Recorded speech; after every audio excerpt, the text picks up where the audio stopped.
What I like about Avast as far as their equipment here is there's an old, beautiful old collection of API consoles. There's actually an API sidecar, which is a 1604, which is circa 1973.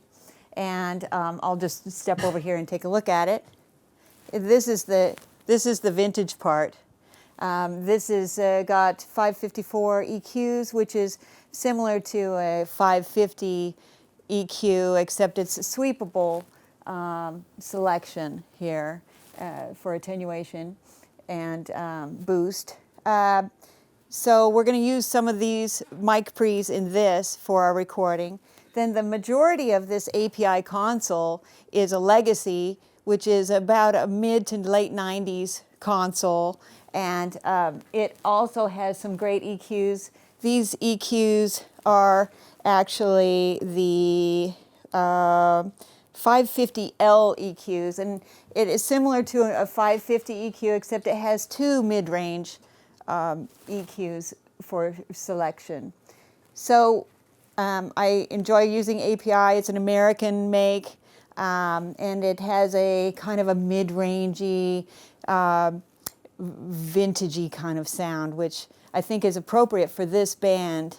Thunderpussy has kind of a grungy, guitar-heavy sound, and you'll find out about that in a little while, what they're about.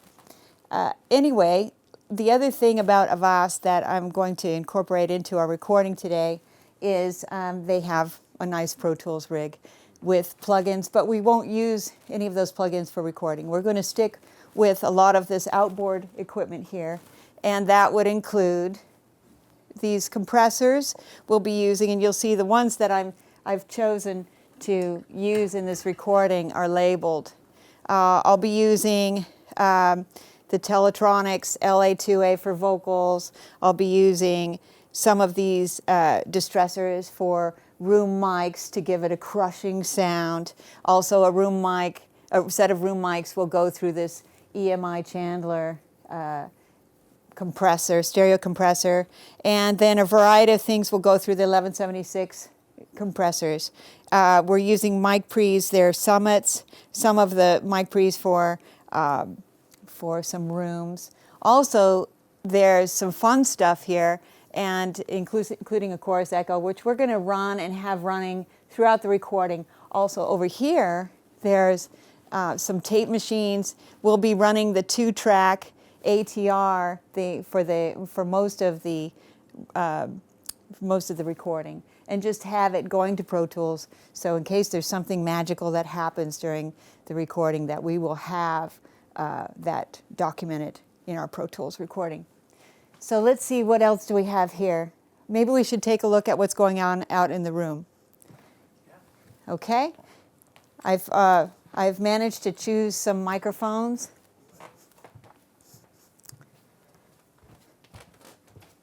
Hello. So I've managed to choose some microphones for our recording, and they're set out, but we haven't set up the equipment yet, the musical instruments. But there's a standard group of microphones I like to use for drum recording. They're simple microphones. They're not expensive microphones. Basically, SM57 Shure microphones and Sennheiser 421 microphones for the drums, for the kick, for the toms. We're using Neumann U87s for overhead, and we'll be using them in an MS configuration for a very wide picture as far as our overheads go, so we can get the cymbals and really have a wide picture. The other things that we have set up that we're ready to use will be, let's see, we've got Coles ribbons for the wide rooms. We have some unusual microphones. Also, this American it's a ribbon mic. It's very old and rare, and we'll be using that for one of our room mics. We're going to have a boom box set up here that will use the onboard microphones on the boom box, so that we can use the onboard compression in this cheap little Sanyo boombox. It should be an exciting sound. We have the bass set up. The bass cabinet is set up in an isolation booth off to the side behind that baffle. Also, the guitars are set up in a side room over here. They'll be mic'd separately.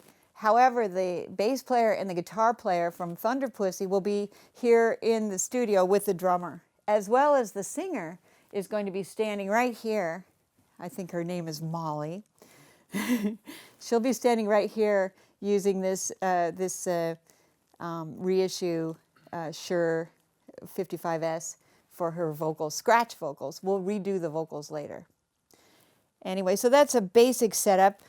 We've also we have a speaker that's been turned into a microphone that we'll use on the kick drum to get a big sub-harmonic sound on the kick.